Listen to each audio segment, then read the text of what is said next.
बच्चों ने बहुत मेहनत की है और देखते हैं वो मेहनत रंग लाती है कि नहीं। आप लोग उत्साहवर्धन करेंगे तो जरूर रंग लाएगी। बोलो राधे राधे। करके अधीन सारे राजा नृप चक्रवर्ती बन जाता है। आयोजित करता महायज्ञ जो राजसूय कहलाता है। थी बड़ी युधिष्ठिर की इच्छा राजसूय यज्ञ करवाने की। मंशा प्रचंड थी राजा में सम्राट अजय कहाने की। राजा ने ऋषि मुनियों द्वारा आयोजन भव्य कराया था।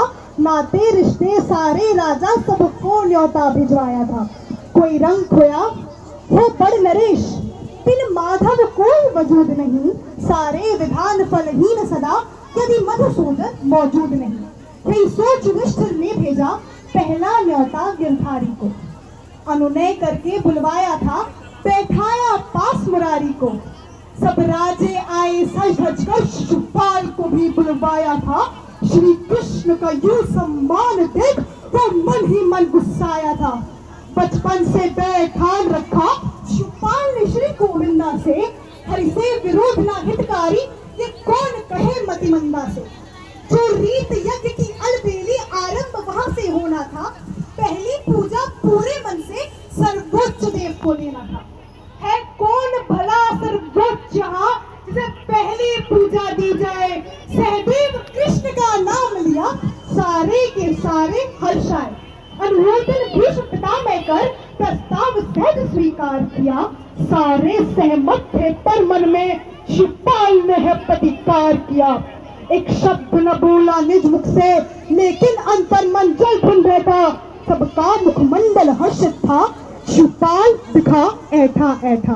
किया सर्वसम्मति से आरंभ, कुंती सुत ने हरि की पूजा। मन ही मन थे प्रसन्न बहुत, माधव संग जग में ना दूजा। सारा ब्रह्मांड तरसता है, नारायण आज कृपाल हुए। कोई पुण्य विशेष मेरा जागा, ये सोच के सभी निहाल हुए। केशव की कृपा से केशव को आचार्य कर रहे थे वंदन। पंचम दशदश की विधि से पूजा करवाते यदुनंदन। सत्कार कृष्ण का सह न सका, सत्कार कृष्ण का सह न सका। शिशुपाल क्रोध करके बोला, तुम सब लोगों की मति मारी। भीतर को ना हर्षद तोला, बोला सहदेव तू बच्चा है, सर्वोच्च की तुझे नहीं पहचान। तुमने अयुग को योग कहा, नहीं होगा पूरा अनुष्ठान। सब मिलकर पुनः विचार करो, खोजो कोई न सम्मानी। महाराज युधिष्ठिर समझाओ, सहदेव बात ये बचकानी। अचरज है भीष्म पितामह, अचरज है भीष्म पितामह, जिसने अनुमोदन कर डाला। इस सभा में ना कोई और मिला, सर्वोच्च दिखा बस ये बोला। गंगा तू हो गया वृद्ध, गंगा तू हो गया वृद्ध। तन मन दोनों में जान नहीं, तेरा अनुमोदन दिखता है, तुझे घर खोटे का भान नहीं। मुझे लगा भीष्म है ज्ञानवान, लेकिन ये तो अज्ञानी है। ये कृष्ण को कहता उच्च देव, कैसी इसकी नादानी है। ये दुष्ट निकम्मा नाकारा काला, अनपढ़ है गवार निपट। वनवासी सा पहनावा है, अंदर बाहर है भरा कपट। माँ बाप के इसके पता नहीं, ना गोत्र वंश का लेखा है। घर घर माखन चोरी करता, जाने इसमें क्या देखा है। शुभान नली आगे पीछे, सब देखो तब मंडराता है। ये खोटे चरित्र का चाल चलन, ये बिल्कुल मुझे न भाता है। ये कीचड़ है प्रचार से, सिंहों से इसकी शान खिले। जब है डरपोक सियारों सा, तो क्यों सर्वोच्च का मान मिले। है ना अमात ना राजा है, ना देव पितृ गंधर्व नहीं। ना सैनिक है ना योद्धा है, इसका कोई संदर्भ नहीं। गाली पर गाली उगल रहा, शिशुपाल विवेक विहीन बना। संपूर्ण लोक के स्वामी को शिशुपाल नहीं पहचान सका। जाने की व्रत उलझ बैठा, ना हरि की कृपा को जान सका। कितने अनुयायी माधव के, कितने अनुयायी माधव के अपशब्द और अब सह न सके। दरबार छोड़कर चले गए, लाचारी थी कुछ कह न सके। अर्जुन का पारा चढ़ गया था, अर्जुन का पारा चढ़ गया था। गांडीव पर तीर चढ़ा डाला, फिर गदा उठाए भीमसेन, दौड़ा जो हाथी मतवाला। गिरधारी अब भी शीतल थे, गिरधारी अब भी शीतल थे। तिनका पर भी ना शोक किया, फिर याद प्रतिज्ञा टिला तभी कान्हा दोनों को रोक लिया। श्री कृष्ण बताया पांडव को, शिपाल मेरा भाई है, 100 अपराधों की क्षमा उसे ऐसी प्रतिज्ञा खाई है। शिशुपाल मृत्यु का कारण ही जोशियों ने ये बतलाया था, तब अपनी बुआ के अनुनय पर मैंने संकल्प उठाया था। कान्हा तुम होगे वचनबद्ध, कान्हा तुम होगे वचनबद्ध, लेकिन मुझ में ना पाबंदी, मेरे जीवित रहते कैसे देकर इतनी काली बंदी।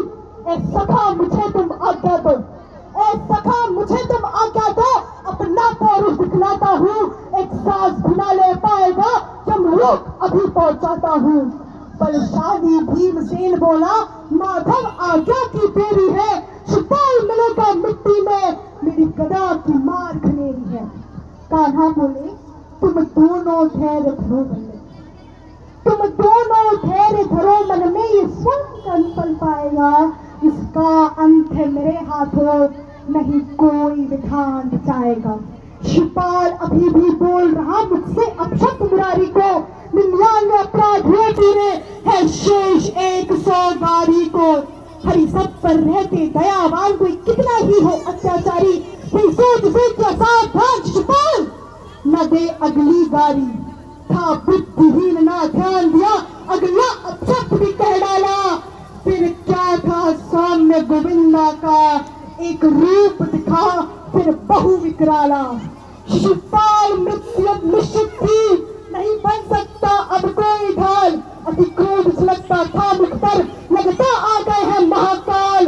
श्री कृष्ण कुपित होकर बोले, श्री कृष्ण कुपित होकर बोले, मेरी बुआ के कारण शेष रहा, 100 गाली माफी का प्रण था, लेकिन अब कुछ ना शेष रहा। प्रण हुआ पूर्ण मिला तुझको, अब कोई बचा ना पाएगा, तेरा अपराध न क्षमा योग तत्काल तुम्हारा जाएगा।